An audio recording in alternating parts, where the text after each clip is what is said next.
So, Freunde der guten landwirtschaftlichen Unterhaltung, herzlich willkommen in einer neuen Folge. Und ja, für mich ist es ja eben gerade gewesen, ich habe eben gerade die Folge abgeschlossen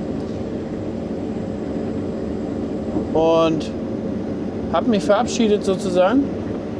Ich weiß nicht, ich glaube, ich mache schnell die Ehrenheber ab mit Svenny. Wenn ich oben bin, mache ich schnell die Ehrenheber ab. Ich habe jetzt eben gedacht, ach scheiße, lass doch dran, aber wir müssen die ja eh für die Sonnenblumen noch abbauen. Und ja, die schieben da unten ein bisschen Murks, weil wir so flach sind, schieben die da unten den Murks da so ein bisschen mit rein. Und ja, ich bin jetzt eine halbe Bahn gefahren, unter den Bäumen war der Ertrag nicht so 1 Tonne auf dem Hektar. Mal gucken, was er gleich sagt. Aber hier sind die natürlich deutlich höher, angenehmer, haben natürlich einen höheren Schoteneinsatz, sodass ich hier optisch, würde ich sagen, liegt erstmal nichts auf dem Boden. Aber hier ist es auch gerade eben, sobald es ein bisschen unebener wird, also da reicht auf 9 Meter schon mal ein kleines Gefälle von 6 cm oder so in der Mitte. Da kommt man schon nicht mehr ran.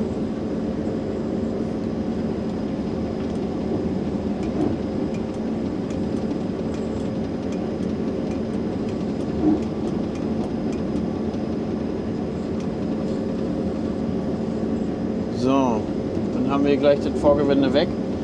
Ja, ansonsten sind sie jetzt hier am Rand, klar ist ein bisschen Melde drin, aber overall, alles in allem, wie ihr seht, geht das eigentlich auch mit dem Beiwuchs.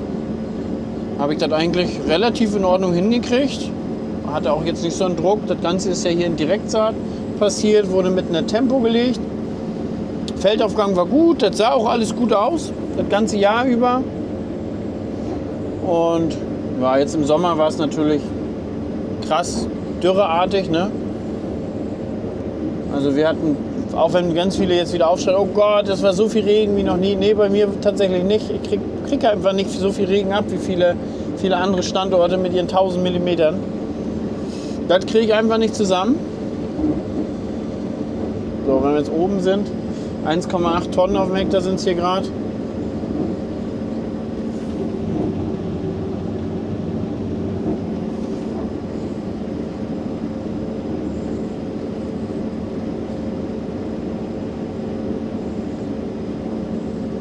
Auf jeden Fall sind die sautrocken.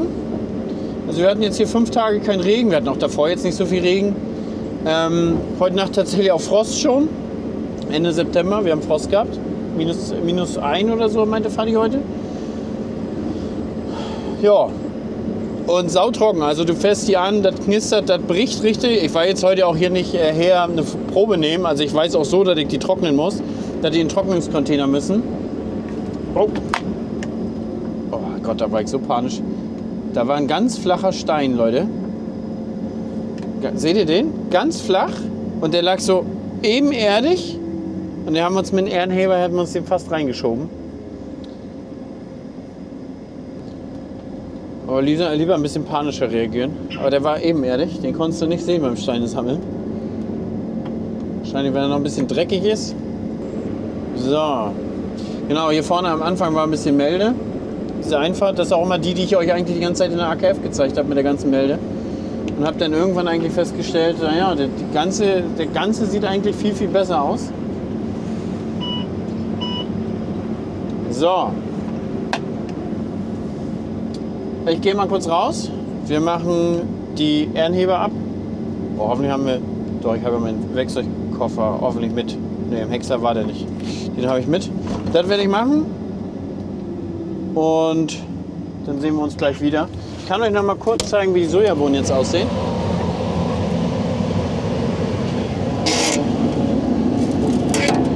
So sehen die jetzt aus. Hier haben wir noch eine Unreife, wie man sieht. So sehen die jetzt aus, teilweise sehr klein. Müssen wir mal gucken, wie sich das gleich verhält im Gesamten. So, begeisternd, dass bei der DJI vorne auch nochmal eine Anzeige ist, ob Ton kommt oder Ton nicht kommt. Begeistert, wirklich begeistert. War auch oft so eine Fehlerquelle, musstest den Bildschirm nochmal drehen und mal gucken. So, dann gucken wir jetzt mal, wie sich das Ganze ohne nochmal fährt.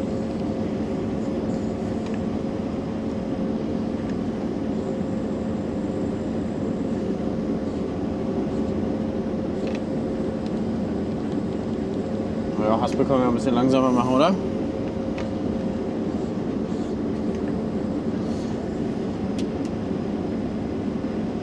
So.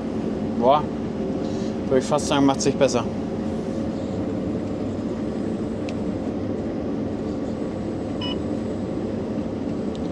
Also hier Fahrgasse, wo ein kleiner Bogen auch ist. Also man sieht schon ein paar Schoten auf dem Boden, gar keine Frage. Es ist, wie es ist, Leute. Wir haben jetzt hier keine 200 Hektar Soja. Ich habe jetzt auch niemanden gefragt wegen dem Draper-Schneidwerk, ob er zwecks Vorführung oder selber dreschen oder dreschen lassen. Wegen 5 Hektar, sagen wir mal, macht hier auch keiner einen großen Aufwand. Vielleicht hat man eine Vorführung gekriegt, aber naja. Hier seht ihr übrigens, wie das Wild das hier gefressen hat. Also hier wird noch gefressen und da nachher nicht mehr.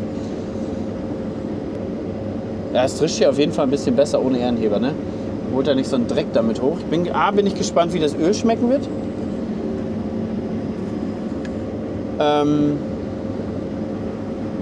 Und B, wie natürlich der Weizen hier hinter sein wird, ne? Ganz klar, Weizen jetzt hier nochmal direkt Saat rein. Die Bodengare ist mega. In meiner Erinnerung waren wir hier Steine sammeln. Vielleicht habe ich in meiner Erinnerung auch die hier gespritzte Sojabohnen und habe gedacht, na Steine sind nicht, hier brauchen wir nicht Steine, sondern auf jeden Fall sehe ich hier ein paar. Aber auf dieses Jahr auf jeden Fall nach der Primera müssen wir, da kommen wir nicht drum rum. Da kommen wir nicht drum rum.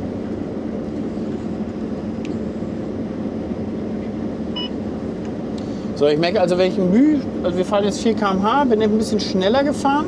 Da merke ich schon, dass er dann, sagen wir mal, nicht schnell genug sich anpassen kann.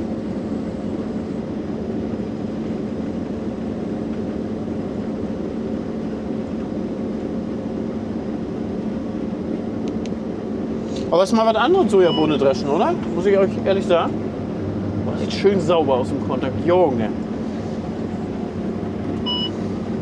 Hanf auch übrigens, das ist so geil dieses Jahr aus. So, dieses Jahr haben wir uns ein bisschen entschieden, das alles ein bisschen sauberer zu dreschen. Oh, und das ist einfach auch, man muss ehrlich sagen, das ist begeistert, wie sauber New Holland dreschen kann. Also ich bin immer noch sehr begeistert von diesen Dreschern. Die machen einen guten Job. Aber ich sage euch das auch ehrlich, wie es ist, die anderen machen auch einen guten Job. Ja, also wenn es jetzt angenommen, der wird jetzt getauscht oder so, dann bin ich auch so und gehe zu allen und lasse mir Angebote unterbreiten und sage jetzt nicht, du bleibst jetzt unbedingt auf Teufel komm raus hier, ja. Also das denke ich mal, das kann man so sagen. Also ob man nun Klaas oder einen John Deere fährt, ich glaube, das sind alles Top-Drescher. Ich glaube, da braucht sich auch keiner verstecken. Ich glaube, Klaas hat immer noch nach wie vor die höchste Stückzahl, ich glaube Marktführer. Ja, also von daher glaube ich, braucht man sich nicht verstecken, egal was man fährt. Und von ungefähr wird es nicht kommen. Aber wenn ich den irgendwann mal tauschen sollte, hole ich mal einen Flex Draper. Dann ist das einfach so. Dann kann man jetzt sagen, ja, kostet viel Geld und so, aber ich glaube, das ist es mir dann einfach wert. Das mache ich dann einfach.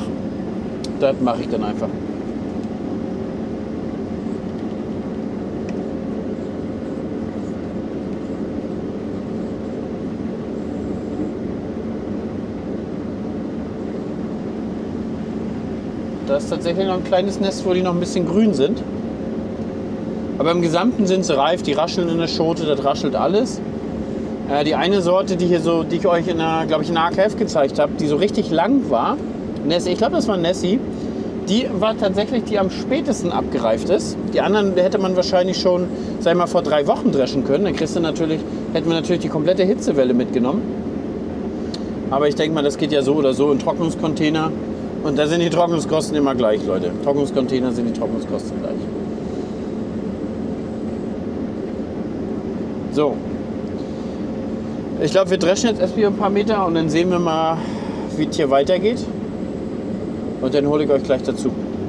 Korntank sieht auf jeden Fall schön sauber aus. So, ich habe jetzt nochmal die Empfindlichkeit vom Schneidwerk richtig hochgenommen, damit er sich ganz schnell anpasst. Ist ja auch noch ein Stück besser geworden, muss man jetzt sagen. Tatsächlich, also es regelt jetzt sehr schnell nach. Und ja, fahre jetzt nach wie vor 4 km/h. Hab gerade gesehen, Durchschnitt ist jetzt 1,4 Tonnen auf dem Hektar. muss man natürlich sehen, wenn das jetzt getrocknet ist, da gehen bestimmt noch mindestens 10% weg.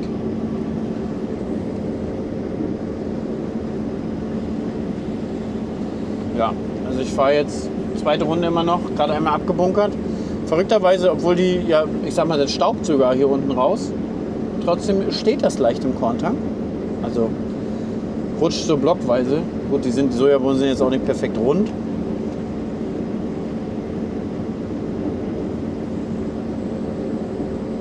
Boah, jetzt klappt es ganz gut. Was ein bisschen nervig ist, wenn du so Tiefet hast, dann musst du wieder so doll mit der Haspe reingreifen, damit es überhaupt reinkippt, ne? So, Welle ziehen wir durch. Wenn das jetzt auch zum Drillen auch jetzt hier vernünftig ist, der hier nicht noch mit dem Mulcher her muss. Wie heißt es doch so schön? Der Drescher ist der günstigste Mulcher. Ja, ansonsten gut, ich sehe von hier, jetzt hier war nochmal wieder eine Senke. Die sind denn, ich sag mal, so hoch ist es denn abgedroschen und dann sehe ich natürlich noch eine Schicht Schoten dran, ne? Gar keine Frage.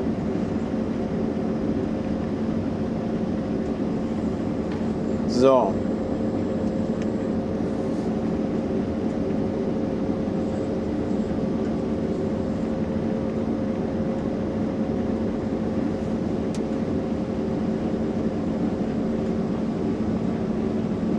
Also ich finde, das geht mit der Sauberkeit. Also im ersten Jahr ist mir das nicht so geglückt, aber jetzt so in Direktzeit hier, muss ich ehrlich sagen, war der Druck auch nicht wirklich hoch.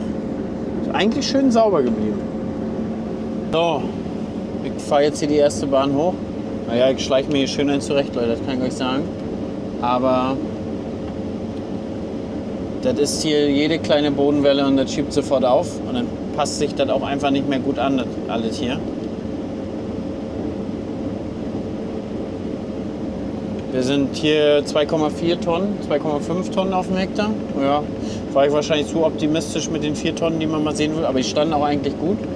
Ich glaube auch, der Schnitt ist auch irgendwas um 2 Tonnen, glaube ich 2,2 oder so, was die Landessortenversuche mal so ein MacPom schaffen. Zwischen 1,8 und 2,2 oder so. 2,2 haben wir auch gerade. Kann euch ja mal abmachen, kann euch das ja mal zeigen. Müsst ihr ja nicht da die ganze Zeit in der Ecke hocken. Ah, jetzt seht ihr gerade auf 2,1, 2,2 gesprungen. So sieht das Ganze jetzt aus. Und ich finde eigentlich schön sauber.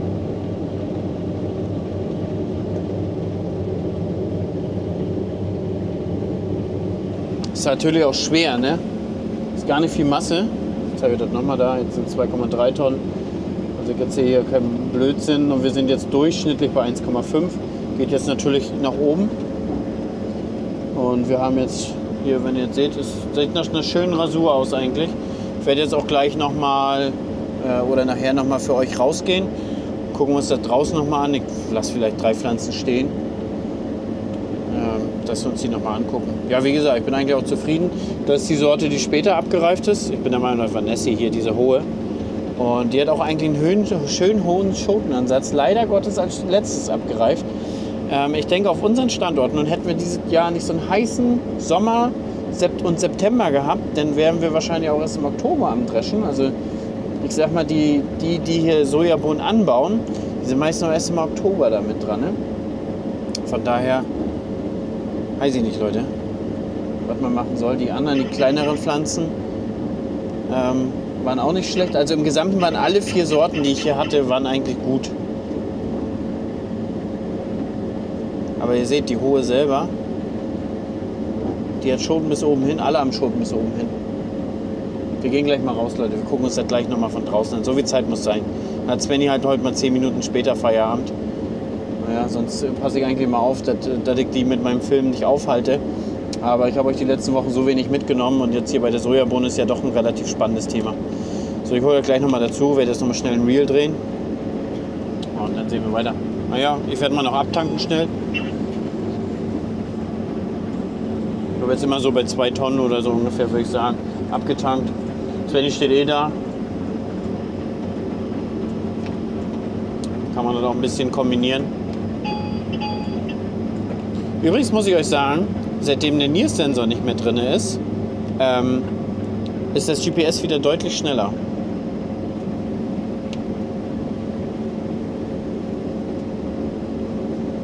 Guck mal, da haben wir schon unsere 3 Pflanzen, die wir stehen lassen hier. Ich habe hier gerade die AB-Linie eingefahren.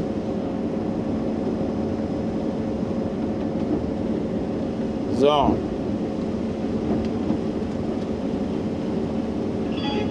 Ist aber auch ein schöner Herbsttag hier heute. Ich weiß gar nicht, was heute wären. 15 Grad oder so. Wie gesagt, hatten heute Morgen leichten Frost.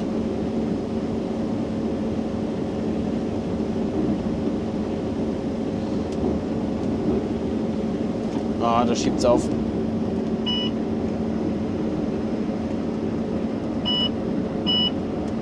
Also ich sage euch ganz ehrlich, hier 50 Hektar will ich davon nicht dreschen. Mit einem normalen Schneidwerk.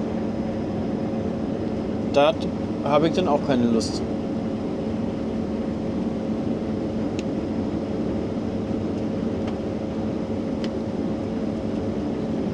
Nochmal fotografieren, wie das rausläuft. Ich muss mich dabei hier mal ein bisschen konzentrieren. Ah, stockt schon wieder hier, der klemmt irgendwas vor. Natürlich jetzt hier auch gerade beim Abtanken, ne? Irgendeine Wurzel quer oder irgendwie so. Ach, hier, da hat sich irgendwie so ein Unkraut da über den Finger geschoben. So, haben wir drinne.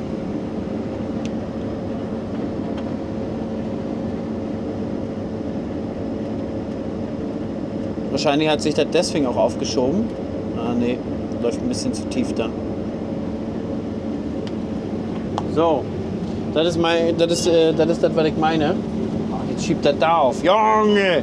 Ich bin eben die Tour, wo ich mich die ganze Zeit hier aufs Schneidwerk konzentrieren konnte.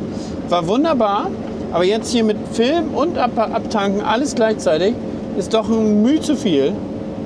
Also musst wirklich die ganze Zeit hier das Schneidwerk beobachten und dann mache ich das selber mit der Hand noch mal ein bisschen nach. Wenn ich irgendwo sehe, irgendwo läuft die Klinge ein bisschen auf den Boden. So, leer. So, ich gerade noch mal kurz mit Janni telefonieren. Ja, ich mausere mich so richtig voran, aber ihr seht, jetzt vorne hier kommt ein bisschen besserer Boden, da vorne ist ein bisschen leichter. Und hier ist das natürlich richtig schön sauber, ne? Also ich weiß nicht, ich würde sagen, man kann nicht meckern. Man kann nicht meckern. Gespannt bin ich dann auch wirklich, wie viel Stickstoff hier fixiert wurde. Denn anders als beim Mais-Stangenbodengemenge, wo jetzt viele meinen, die sind ja gespannt, wie viel ich denn nächstes Jahr an Dünger da spare. Ich denke gar nichts. Denn der Unterschied ist, hier lassen wir ja ganz viel Organik auf dem Acker, wie ihr da seht. Ja? Also wir holen ja nur die Bohnen runter und lassen ja auch das Stroh auf dem Acker. Und das ist ja im Prinzip Stroh und Wurzeln, haben wir die Stickstofffixierung. Eine Menge Stickstoff fahren wir auch weg durch das Protein in der Sojabohne. Aber das haben wir ja bei der Ackerbohne, bei der Stangenbohne ja gar nicht im Mais. Da fahren wir alles weg und da haben wir ein bisschen Wurzeln.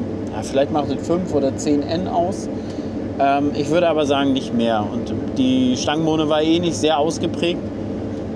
Ich hatte fast das Gefühl, der Mais hat sie überwachsen, weil ich dem Mais ja nur einen Vorsprung gegeben habe. Also wirklich nur da, wo der Boden auch gut war, war letztendlich auch die Stangenbohne richtig gut. Und auf sandigem Boden war gar keine Stangenbohne. Verrückt. So, wir sind nach wie vor über 2 Tonnen hier die ganze Zeit. Wir können uns dann gleich nochmal auf Ertragskarte drauf gucken. Also das stimmt nicht. Ich muss dann nochmal mit Detlef, aber das lassen wir uns für die Winterarbeit. Wir haben die Feuchtemessung stimmt nicht und die Graincam nicht. Obwohl beides schön sauber ist. Wir haben eine Sicherung, wo wir wissen, wenn denn ist die Sicherung immer kaputt. Die haben wir eigentlich getauscht. Vielleicht habt ihr noch eine Idee, woran es liegen könnte. Ansonsten, keine Ahnung, Leute. Ansonsten kann ich euch nicht sagen, woran es liegt. Aber das sieht geil aus, oder? Wenn man das so in der Kamera sieht, wie schön das hier aussieht.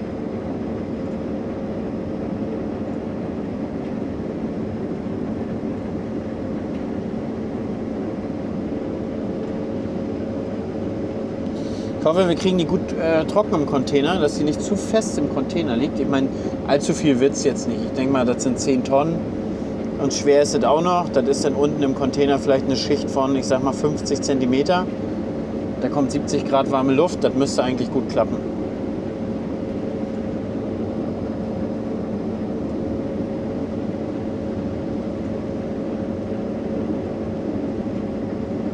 Bis dahin. So, wir gehen mal schnell raus, so wie Zeit muss sein. Einmal die Sojabohnen. So sehen die jetzt aus nach dem Dreschen. Hier hinten sind auch ein bisschen größere. Hier hinten ist der Boden auch ein bisschen besser. Also vorne sandig, hier hinten ist ganz guter Boden. Hier waren wir, ja, vorletzte Ernte waren wir noch hier auf 4 Tonnen Raps in den Zonen. So, und jetzt gucken wir uns das mal genau an. Also wenn wir jetzt hier gucken, seht ihr, alles kriegen wir jetzt hier nicht hoch. Hier ist vielleicht auch ein bisschen was runtergelatscht. Hier seht ihr selber. So tief mähen wir hier ungefähr. Und ja, kleinste Unebenheiten reichen schon, ne? Wie man hier sieht. Da sind denn hier doch ein paar Schoten. Hier ist sogar so eine relativ große. Und wenn wir uns das Ganze hier mal angucken, ich habe extra jetzt mal so für euch angehalten. Also, ihr seht das selber, hier ist die Sojabohne und ihr seht selber, wie tief die hängen. Also wenn wir jetzt hier alles so schneiden, dann würden wir es kriegen. Aber ihr seht selber, hier hängen auch manchmal eine Tiefe von Wild. Wenn das mal hier durchgelaufen ist, wenn das mal hier so hängt, seht ihr selber. Wenn wir jetzt hier schneiden, dann verlieren wir natürlich die Schoten. So, und wenn wir jetzt hier rüber gucken, hier sieht es erstmal ganz gut aus. Hier sieht man wieder ein paar Schoten liegen. Ein paar Körner, ein paar durchgeschnittene. So was ist natürlich auch eine Menge hier. Also 100%ig kriegen wir alles nicht. Hier ist übrigens gerade eine Zone, da zeigt er 2,6 Tonnen auf dem Hektar an. Wie gesagt, hier wo der Boden besser ist, sieht es auch deutlich besser aus. Und dann kann man sich das hier, das ist schon schön. Hier ist die, ich weiß gar nicht, wo die hohe Sorte ist, aber das haben die wirklich alle gemein. Die haben alle schon sehr schön hohen Schotenansatz. Hier diese Sorte. Seht ihr das? Wie schön hoch die Schoten trägt. Und wenn man jetzt die zum Beispiel anguckt, die hat es auch. Hier hängen die alle so ein bisschen tiefer. So, Svenny guckt schon ganz ungeduldig. Wir gehen mal zurück. Svenny hat gedacht, er muss helfen. Moment, ich muss erst am Lenker drehen, bevor ich hier Autopilot einstellen kann. Lenkbewegung festgestellt, ja, genau. Ich möchte jetzt gerne wieder aktivieren. So, und weiter geht's. Also ihr seht den Kniff, wie flach wir dreschen müssen, damit wir alles schön wegkriegen. Und jetzt seht ihr und versteht ihr auch vielleicht, warum viele sagen, du brauchst unbedingt einen Draper. Oder man braucht unbedingt einen Draper zum Sojabohnendreschen. Ja, weil das hat ja nochmal eine ganz andere Bodenanpassung. Interessant wäre vielleicht für euch mal zu sehen, was für ein krasser Unterschied das ist. Aber ja, bis jetzt hatte ich keine Möglichkeit, euch das mal vielleicht in diesen Bedingungen fortzuführen. Was nicht ist, kann ja vielleicht in Zukunft irgendwann nochmal werden. Wir haben ja noch ein paar Jahre von uns. Mit uns. Genau, aber ich muss sagen, ich bin sehr, sehr zufrieden. Hier, der Anbau ist gelungen, würde ich sagen. Das ist einigermaßen sauber. Die Bedingungen passen jetzt auch beim Dreschen. Und ja, ertraglich sieht es auch ganz gut aus. Was haben wir jetzt für einen Durchschnitt? Wir sind jetzt bei 1,73. Also ich denke, wir sind gleich, wenn das fertig ist, bei 1,8 Tonnen. Und glaube ich, dann kann man zufrieden sein dafür, dass da am Rand so wenig stand. Und auf der anderen Seite noch ein bisschen Wildschaden war. Also das ist glaube ich, okay. Man hätte, glaube ich, bei 2 landen können, wenn alles ziemlich perfekt gewesen wäre. Also ich glaube, für Norddeutschland ist das okay. Ich glaube, Süddeutschland schafft bis zu 4 Tonnen. Aber ich glaube, dafür haben wir einfach zu wenig Sonne. Interessant wäre nochmal gewesen, wenn da nochmal ein richtiger Schauer im August zur Kornfüllung raufgekommen wäre. Jo, dann gucken wir uns gleich nochmal die Ertragskarte an, wenn die da unten... Oh, jetzt ist das ausgegangen. Oh nein, jetzt ist das Tablet ausgegangen. So, ich muss euch sagen, ich bin begeistert von den DJI-Mikrofonen in Kombination hier mit diesen Kamera. So, ich habe euch das mal einblenden lassen. Und ich habe jetzt, ihr seht, kleinster Ertrag ist 1,3 Tonnen. Wir können ja auch mal 1 Tonne machen. Und grün ist über... Wir ändern das mal. Wir sagen jetzt mal, wir wollen über 2 Tonnen. Und hier ist unter 1 Tonne. Fertig. So. Sieht ein bisschen besser aus, oder? Also, hier in dem Bereich ist ein bisschen besserer Boden. Das ist auch da. Seht ihr, über 2 Tonnen. Und hier am Rand war der Wildschaden so doll. Und hier unter den Bäumen wächst halt auch nichts. Ne? Hier war die Melde so doll am Rand. Und hier unter den Bäumen wächst halt auch nichts. Hier steht jetzt 1,4 Tonnen auf dem Hektar. Da ist es aber so, der Mähdrescher meldet ja jetzt diese Feuchtigkeit von diesen 28%, die ja nicht real sind. Hier habe ich jetzt 9,7 Tonnen. Auf 5,5 Hektar sind das hier tatsächlich auch. Und hier 1,744 ist der Durchschnitt. Ja, der rechnet das hier runter, weil er denkt, es ist ja 28% und der rechnet das jetzt hier auf trockene Masse runter. Ja, ich denke, wenn jetzt hier 10% runtergehen, aber ich würde gar nicht mal meinen, dass es 10%, also der müsste der ja 19 oder 20% haben. Und ja, schade, dass ich das jetzt nicht mit habe. Detlef meinte vorhin noch so, willst du dein Messgerät noch mitnehmen? Ich sage, naja, wir wissen ja, dass es zu feucht ist, da brauchen wir jetzt nicht noch messen. Und für den Container brauchen wir die auch nicht so genau messen. Sondern da fahren wir halt morgen früh fahren wir mit rein. Und dann nach einem Tag fahre ich dann mal messen und dann sehen wir halt, wie lange das dauert. Aber ich würde gar nicht glauben, dass es, das wären ja hier 20%, ne? Unter 9 soll die Sojabohne haben. Genau, so sieht der Acker jetzt aus. Eigentlich schön glatt, schöne Rasur. Hier und da mal ein paar kleine Stellen, klar, wo das mal gestoppt hat. Ja, unterm Strich sieht es ganz gut aus. Man sieht aber auch, das kommt sehr wellenartig durch den Drescher, weil er ein bisschen wenig vorne reinfliegt. Ne? Und dann sieht man das so wellenartig liegen. Ist natürlich für die Spreuverteilung immer ein bisschen blöd. Auch, obwohl ich das sehr weit werfen lassen habe, schafft er das auch leider nicht, weil ich glaube einfach zu wenig Masse letztendlich kommt. Also dann haben wir mal diese Streifen dazwischen. Wir werden mit der Primera noch ein bisschen schräg arbeiten, damit wir es noch ein bisschen mitverteilt kriegen. Gut, in dem Falle ist es ja so, dass diese Spreu und dieses Stroh halt düngt, ne, weil es halt stickstofflastig ist, was eigentlich ganz geil ist. So, dann wandert die Sojabohnen und jetzt fehlen nur noch die Sonnenblumen. Ja, mal gucken, wenn der Container frei ist, können wir da auch jetzt rein. Ich meine, jetzt soll es erstmal 3 Tage regnen, vielleicht auch Anfang nächster Woche. Und dann wird das wahrscheinlich was. Und dann sind wir durch, Anfang Oktober. Total geil, mit Aussaat, mit Ernte, dann ist nur noch Pflanzenschutz. Und ich sehne diese Zeit herbei. Für mich war es ein echt hartes Jahr, obwohl ihr das gar nicht so auf YouTube mitgekriegt habt. Tut mir ein bisschen leid für euch. Aber im Stream konnte man relativ viel verfolgen. Könnt ihr sonst gerne noch bei Twitch reingucken, da seht ihr die VODs noch vom Häckseln, noch vom Dreschen nicht mehr, glaube ich. Und genau, vielen Dank erstmal, dass ihr wieder dabei seid. Genau, dann können wir auch so dabei belassen. In der nächsten Folge drillen wir wieder und genau, ich schmeiße den Schneidweg noch auf, fahre zum Hof und dann fahre ich einkaufen. Leute, bis dann, vielen Dank, dass ihr zugeschaut habt. Wir sehen uns.